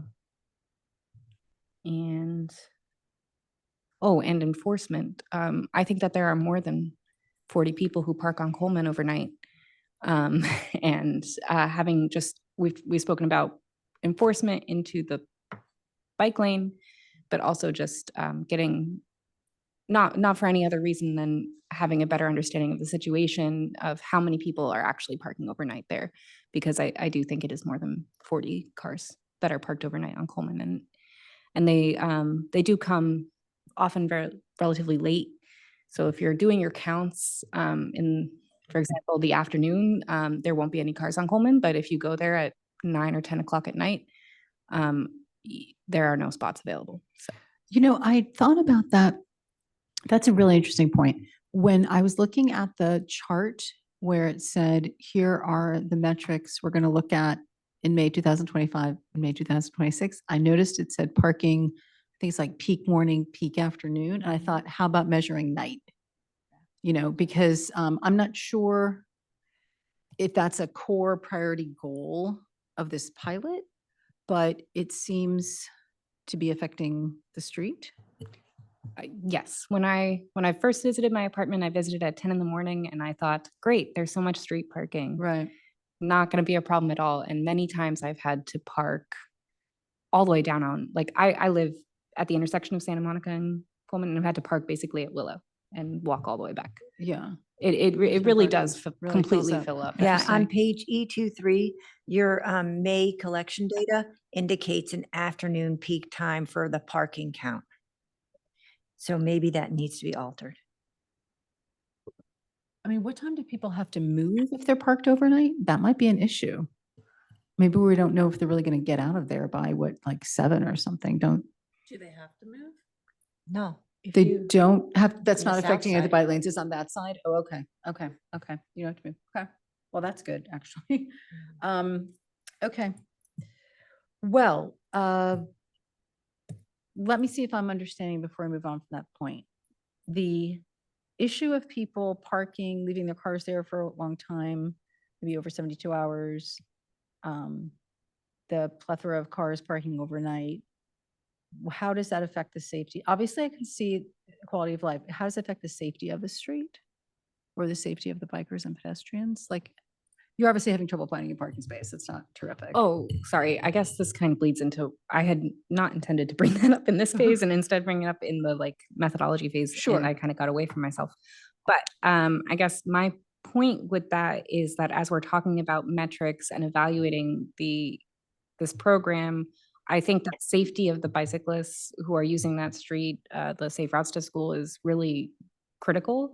But I do want to consider the parking impacts to the apartments that are the residents of those apartments, because at times it becomes quite difficult. And I don't think that should hold up this program at all. I think that this is a really critical thing, but I do want us to evaluate that and have some data for informing future decisions like this. Well, that's interesting. So maybe what we're asking is that we'd like the impact on the availability of parking to be part of the evaluation. And we, ask the city to like figure out a way to factor that into the metrics or to measure that. Yeah, I And mean, maybe that I is the metric about night parking. Is that what we're thinking? Because it's, yeah, I mean, I want to make sure that those voices are represented Yes. fairly, right? Yes. But yeah, just having the availability of parking on other streets more widely known, because people do not park on Santa Monica unless they have to. The presence of cars on Santa Monica means that Coleman is full. That just kind of understanding all of that. But yeah, I support the pilot project. You do. So I just want to make sure that that's clear. And so just linking that back to what Liz said, because Liz, I think you said that when they do the outreach to apartment buildings, just please make sure that the R3 residents know that they can park in other places. And Where they maybe can park where they in the can park, neighborhood. how to access getting the permit. And as you were pointing out, I'm wondering if people parking on Santa Monica, if it's a well-lit route back to the R3. It's not really. It's another concern. Probably not. So this sounds like a sort of a lingering kind of safety issue that I think I would keep your eye on, Commissioner Comas, because if as you're walking back to Willow Park, et cetera, if you think to yourself, well, it's not really well lit, and now that the pilot's in here, it looks like people are now even walking further, and I would keep this commission informed about the impacts there. Because as much as we all agree, I believe that removing parking is the right thing to do. We appreciate the city council doing that because it's really going to affect the safety of the street and improve it. And as people have pointed out, I think for those that's been around for a while, like, boy, Coleman's been talked about for so many years as a place where we really need to improve safety. But at the same time, we want to keep our eye out for those whose parking patterns are affected, and if that imposes any, like, you know, real inconvenience in terms of like, or any safety issues. So thank you for raising that. All right. Safety related question, but just, you know, while we're putting bollards everywhere, part of the thing that I notice frequently as a cyclist through town is that double yellow lines don't seem to make a difference if there's a person if there's a bike they'd like to get around. So I find cars will cross it willy-nilly.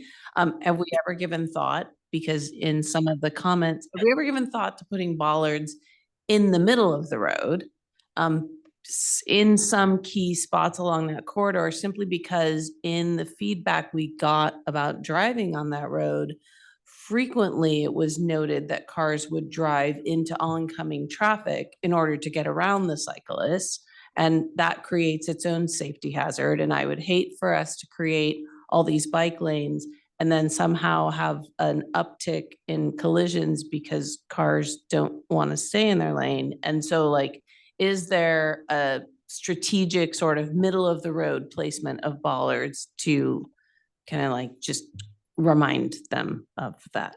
I don't know. Yeah, I mean, I've kind of written down bollards as, I've kind of written down a few issues as like to really think about in the future as systemic improvements and where they could be useful. So I think I'll definitely put that in there. I mean, I think we need to know more about that because we think they've been effective. Yes. I had one follow-up. You didn't address how you could address the transition from city to county. I know it was a concern among many people. Can we get your response on that? Yes, thank you for the question. So the city only has jurisdiction between Willow Road and within that city-county boundary at that dashed line. And once that dashed line is crossed, that is now the county jurisdiction, and the city cannot implement anything on that side. But the city has ongoing coordination with the county, and the county is well aware of the efforts that we're putting into Coleman, and the city will maintain that coordination. Mm-hmm. And that is really interesting, is once the pilot's installed, et cetera, that's going to come more into focus. I bet we'll have public comments on that. That it's just because the reality of being on a road that looks like one road and all of a sudden it disappears is going to be really strange. I just want to say, in terms of what you said about paint really quickly, is those renderings were so great. I was like, is that Coleman? Coleman looks amazing, you know? So honestly, a lot of that is the paint that in the renderings. And I think it does make a huge difference. There are a lot of roads in Menlo Park. I think people like the kind of the natural look of it, but there's just no paint anywhere. And so it can feel like a bit of a free for all. So I really thought the renderings looked terrific. Okay, well, if everyone's good with it, let's move on to the evaluation. Does anyone have any, and maybe we pop up that slide quickly just to remind us that what's being proposed is May 2025 base metrics before the pilot's being moved, gathering baseline metrics about things like number of bikes and vehicular speed, vehicular volume, et cetera. There we go. And then installing the pilot in the summer, and then in May 2026, evaluating all those things again and then comparing them. Does anyone have any comments on this? I just will go out and say that I thought this looked great. I'm not seeing a car count. Am I? I see, volumes of people driving. I take it back. It was there. Did I have one question? Yes. Sorry, I did have one comment on this because I had a lesson learned in Middle Avenue that might be valuable here. So the staff in Middle did a survey. They had that huge digital sign that was like, come to the meeting, you know, your parking is going to be removed. Like, I really felt like the staff made a huge effort to shout from the rooftops. But honestly, I remember this very, very clearly. It wasn't until they put up a few sawhorses that said, physically on the street that said parking is going to be removed here. You know what I mean? But all of a sudden people were like, parking is going to be removed here? You know, it was like, whoa. And it made me realize that a lot of people, you know, maybe don't read in Menlo or don't get emails from the city or didn't look at the survey. There might be a million different reasons, but the physical thing in the road seemed to really catch their eye as they walked by. So I offer that as not a specific recommendation as much to staff, that if at any point, you know, you really want them to know, either before the installation of the pilot, or maybe when you're doing the public feedback survey and you can put up a QR code on a sawhorse or something like that, really to make sure you get as much input as you can. It seemed that that was an effective means of getting people's attention. Does anyone have any other comments on this? No? I have one comment. Yes. Sorry, reported collisions would come through the police department. Is that correct? Yes, that's correct. Do we have any way of recording collisions that happen that maybe students don't report or something like that, where they are, you know, they just, yeah, they think that they're at fault and they don't want to report it to police, or they don't. Sure. As the Laurel Safe Routes to School parent volunteer, I know of at least 2 just last year of 2 students who were struck by cars. One was one of ours, one was an MA student. And I know our Laurel student felt that they might have been at fault and was hesitant to talk about it. I don't know how we gather that though, unless a kiddo somehow reports it, or we could be checking with principals maybe, but that's a tough one, but I for sure know that it has happened. And I know that it's happened beyond last year as well. Yeah, I'm not sure how quantitative we could get about that. But just having some maybe anecdotal sort of evidence for that, or Well, as part of the survey, you know, an anonymous point in the survey, that would be targeted towards parents or students. Yeah, are you aware of any unreported? Right. I do agree. It seems that I remember that from the Vision Zero task force, that there's an assumption that there's quite a bit of unreported data. That's a good idea. Okay. And the concept of near misses is also something that, as I'm looking at metrics of success, one of them would be positive responses about safety. That's more feelings than really hard data. But it could also be parents and or students reporting near misses versus a lack of near misses with the improvements and the changes, because we really don't have a way to quantify or collect the near misses that I do know are occurring to our student population as they bike and walk on Coleman. And also, positive response about safety, I think should be mostly obviously the student population, the parent population, very important in that. But also, I think that I would personally feel like removing parking from immediately in front of the apartments on Coleman would improve the safety of the feeling of safety of the residents there as well. So should make sure that we survey them as well.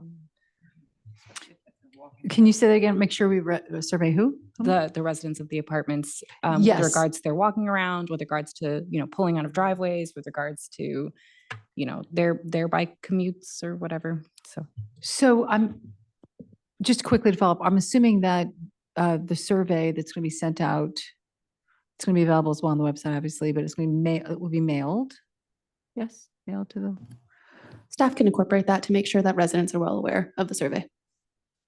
Sorry, but is it going to be mailed to people or not mailed?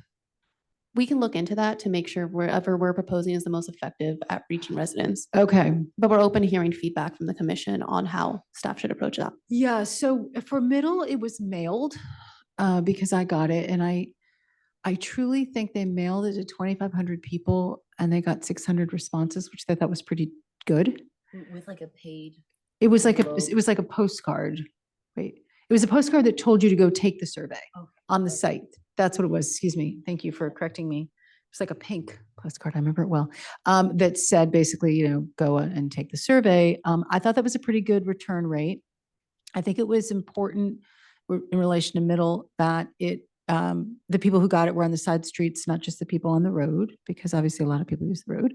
And I do agree with Athena's point that definitely in those public meetings, there were people from the apartment building on Middle coming in being like, I didn't know about this.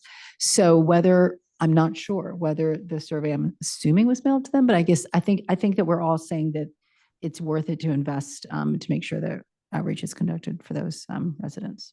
I have a question just following up on the near miss piece. When we did the bit with Safe Trek, and one of the things they shared was the street story. And it's like, do we ever utilize data from that? Do we encourage people to use it? Like, it seems like a nice way to capture near misses. I've reported at least 4. It's pretty easy to use. And so I guess my question is, like, I don't want to tell people to use it if we don't ever look at the data, but it is a place where people can pretty accurately log what happened and where it happened. And it seems pretty anonymous. Like, my name's not attached to it really. So I'm just curious if the city uses that information.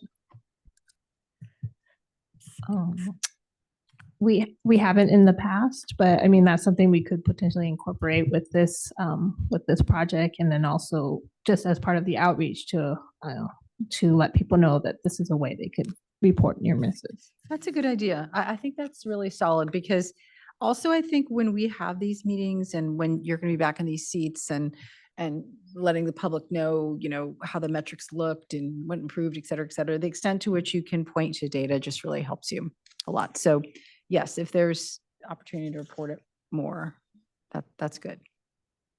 Okay. Well, I may make a halting effort to do a motion. Okay, right on. But before I do, I want to acknowledge that there might be some things that aren't in the motion that we discussed because they don't pertain to this particular fast build, quick build project. But we want to let you know that this discussion led us to think that they were potentially important improvements in the future and things to consider. And so on that list, under my improvements in the future list, I had included, further attention to the Santa Monica Avenue crosswalk, including potentially painting it, doing a raised crosswalk. We understand there aren't curb ramps at this time. I think we also talked about something else there, which I'm now not remembering. A physical, yes. Okay, physical barrier. Is it possible to make that part of the motion in that, please consider this for the future, like to make it official and keep it on our minds? Or is that? I don't know that it makes a difference in a sense. I mean, I think if we reflect in the minutes that we thought we wanted to say that, I mean, I guess it could be part of the motion. I guess I just don't want it to be confused as something that we're saying we think is relevant to this particular project. So I think I'm comfortable, if you are, Commissioner Bailey, to say these are things that came up that we think are important to the street, and we will advocate for them as well, and maybe make council aware. Maybe we'll make a public comment if we feel strongly, but because maybe the work, there's a quick build, but maybe there's a bit more work we could do on Coleman. So the second thing I had was this issue of bollards. It's sort of a general thing we discussed in the sense of generally in the city, we see opportunities to make more robust physical barriers between the bike lanes and the traffic lanes. We've seen them work at intersections quite effectively to control, sort of bad car behavior that's sort of invasive into the bike lanes, and we feel that they've made those intersections safer.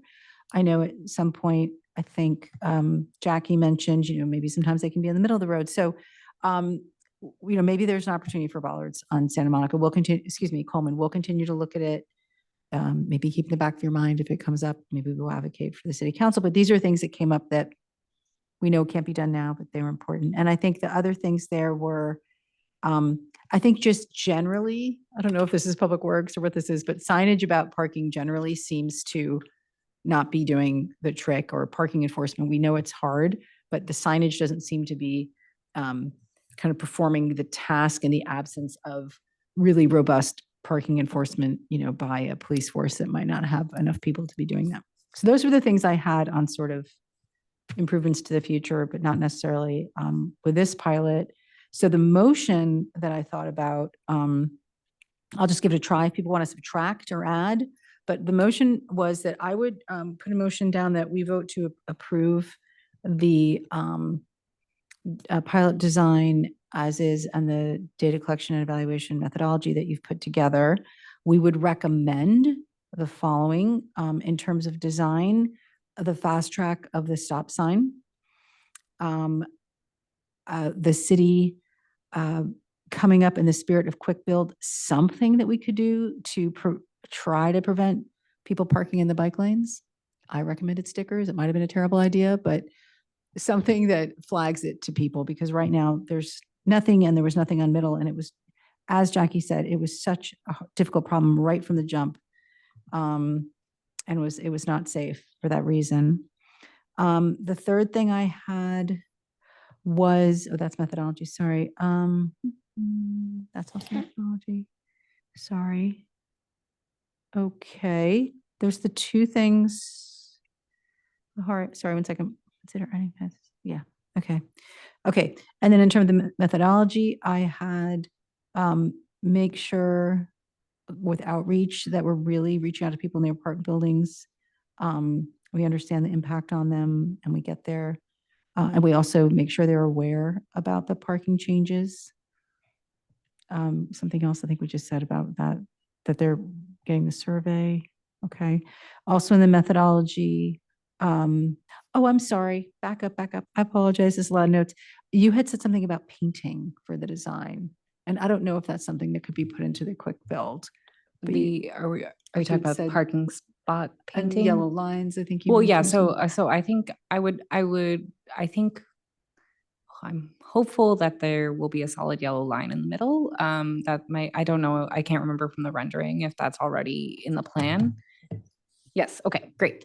But also to have labeled parking spots, and those, of course, would only be on the south side and would emphasize that the yeah. north side is not available for parking. I agree. I think that's. Sorry, clarifying question as I'm looking at the rendering. Will the bike lane be green? I'm seeing some dashed green lines in the rendering at a driveway.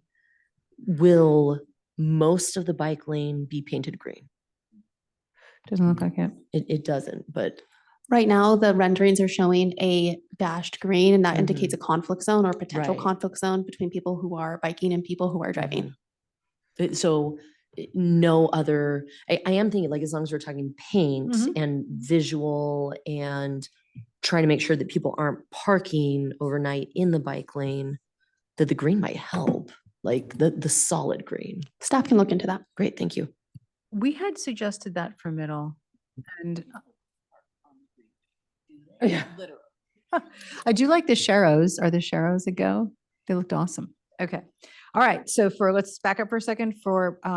We approve of X, Y, and Z, but we would like to recommend fast tracking the stop sign for improved safety immediately.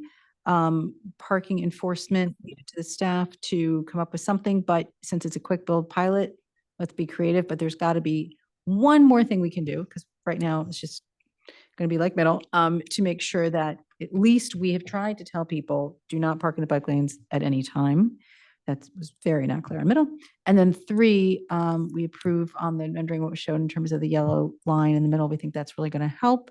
And also indicating where the parking spots are. We'll do more to reinforce on the south side that there's no parking on the north side. One of the reasons, by the way, that I just want to reinforce that I felt like the stickers or something like that would be important is I do think people aren't going to quite get that there's no overnight parking on the north side. Okay.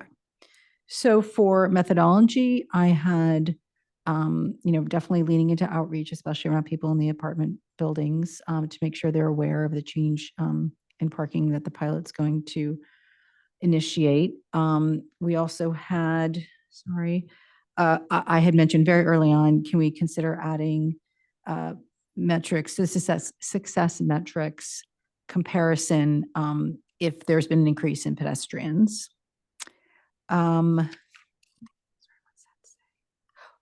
Oh, yes, okay. At the kickoff of the installation, the kickoff of the school year, at the installation of the pilot, that's a great time to really communicate how this is going to work visually and physically to the kids, a lot of small kids out there. So there were a few ideas there. Again, we defer to you on what to do, but we think that period's important. One was maybe we put cones out to prevent people from parking in that brief period, just to make it really clear. I think maybe we try to coordinate with the police department, and so that there is some like early parking enforcement right at the beginning of the school year that sends a message. And then finally in methodology, could we advertise, maybe that's in the survey around reporting near misses and how to do that. Because we think that's extra information and data that would be useful to staff. I don't know if I covered it all, but the essential thing is that we approve it, that the motion says approving as you presented with these additional recommendations and ideas that we wanted to propose with some seriousness. Did I miss anything on the design improvement suggestion recommendations in the pilot and the methodology recommendations in this pilot? Sounds really thorough. Yeah. Okay, right on. All right. So the motion I'm making, I will say it very fast. Yes, go ahead. The evening measurement of parking rather than afternoon measurement of parking. In the methodology, okay. Adding Yeah. that to the methodology is another recommendation that we're making. Okay, for the impact on the people in the area. All right, so very fast, approving the presentation to go to council as presented. Thank you for all the hard work. And with regard to design, we would like to recommend fast tracking the stop sign, doing something to communicate to people that there's no parking in the bike lanes through some physical messaging on site. And the yellow line painting and the parking spot indications with paint. On the methodology side, we urge you to do outreach, especially people in the apartment buildings, having learned from middle, including in the survey, like maybe it's a link to Safe Track, et cetera, about how to report in near misses or collisions people see. Considering adding pedestrians, increase in pedestrians to your success metrics, adding measurement of parking at night, and potentially doing something as the pilot launches to really send strong messages, like putting cones in the bike lanes or getting the police out there to do some early parking enforcement to really send a good message early on. That's it. Katrine, did you get that? 'Cause sometimes Kevin would read it back to us. I can also summarize it since I have it written down and send it to Katrine, but the most important thing is that the motion essentially approves. What? Do you want me to read it back? If you want to. Sure. Okay. Approve the pilot as is, recommend to fast track the stop sign implementation. In the category of design improvements, something to prevent parking in the bike lanes. The fast track of the stop sign. The painting. Yellow center line and labeled parking spots. Great. Under methodology, make sure the outreach goes to the apartment buildings that communicates the parking changes. Make sure we get the word out on the survey and provide the link for the near miss reporting. Consider adding the success metrics for increase in pedestrians. And at the kickoff of the pilot, communicate about the no parking, potentially coordinate with PD to make sure people aren't parking in the bike lane right when that kicks off. And then the evening measurement of parking. Yeah.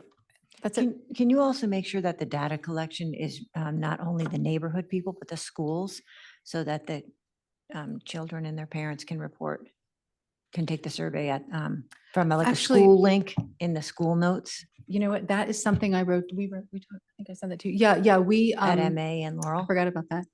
We did talk about this.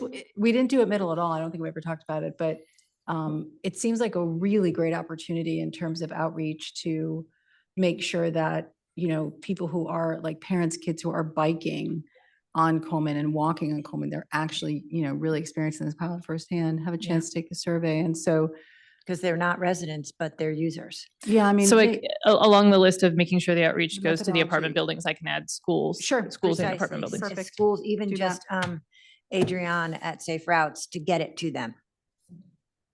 Yeah, and I'd love to work on that a little more because I think the kids have a lot to say. I'm sure the parents have a lot to say.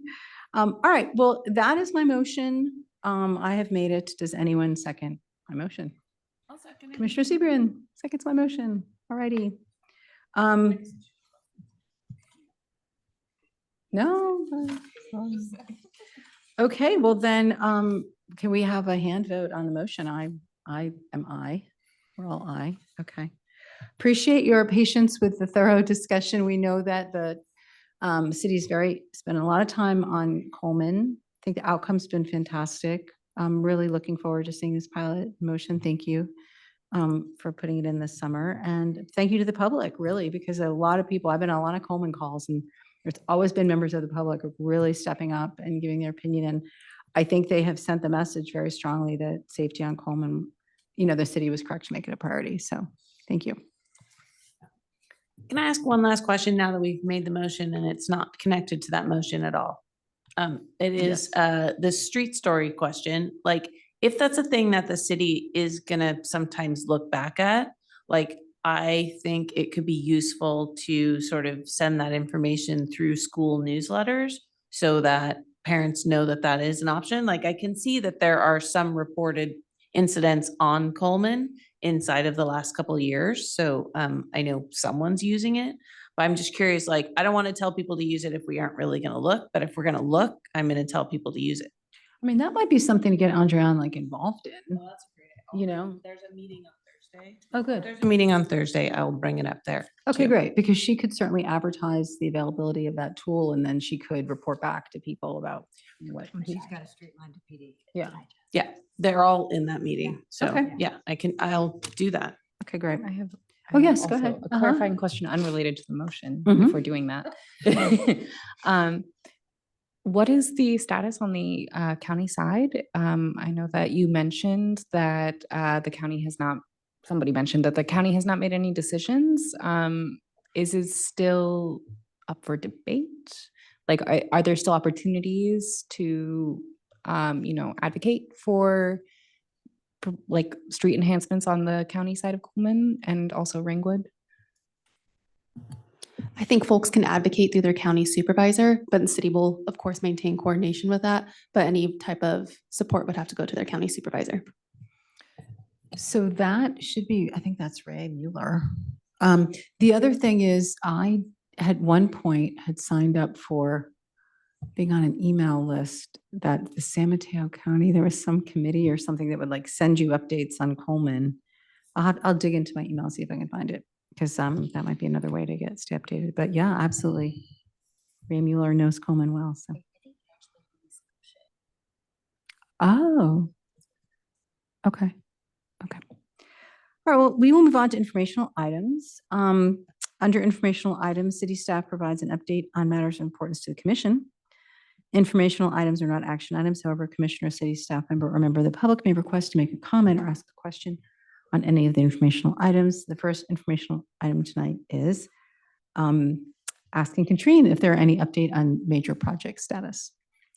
I do have two different updates for the El Camino Real and Ravenswood crossing. We're still waiting for an encroachment permit from Caltrans. So it's not much of an update, but it at least lets you know where we're at. Thank you. Thank you, Christian. And the second update is you had asked about the grants awarded to the TA last December that were the Santa Cruz, the Santa Cruz Avenue and Sand Hill Road corridor safety improvements. And this is also the Sharon Road and Eastridge Avenue and Oak Avenue and Oak Knoll Lane safety improvements. The TA and the city are still finalizing the grant paperwork. So right now, the primary grant agreement was approved by City Council in February 11th of this year. So that primary grant agreement is with the TA right now for signatures, and then will be routed to the City of Menlo Park for signatures.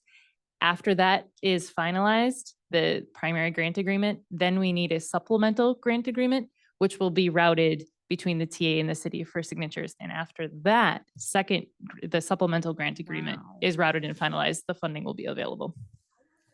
I cannot wait. Months. I'm going to throw a party. Awesome. Thank you very much for those updates.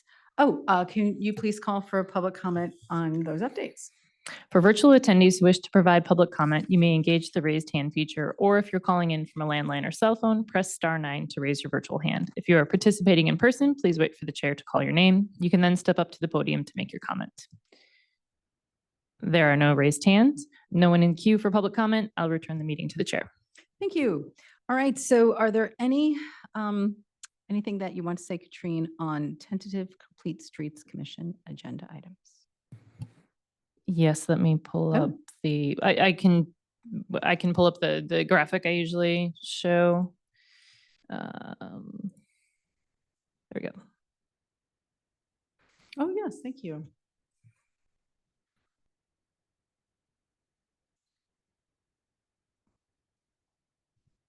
Great. So Willow is the number 7. That's the next meeting in April. Willow Road will be the agenda item for April in Belhaven. You know what's coming up, maybe worth mentioning would be that we will be voting on new chair and new vice chair. But I think that might be in May. Yes. It's coming up. Yes. So people might want to start thinking about that. Okay, this is interesting. Middlefield, can't wait to hear about that. Wonderful. Okay. looks like we have- Katrine, can you speak to what Grand Boulevard Initiative presentation from Samtrans would involve?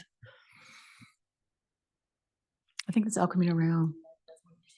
That's the initiative. Samtrans had just indicated that it was coming up in their kind of long-term project schedule but they haven't reached out recently to specifically get anything. I don't have a date from them yet. And that's roughly what's happening in Palo Alto on El Camino. And my understanding is that Samtrans would like to continue that on El Camino. Is that correct? So the Grand Boulevard Initiative is a project by Samtrans that is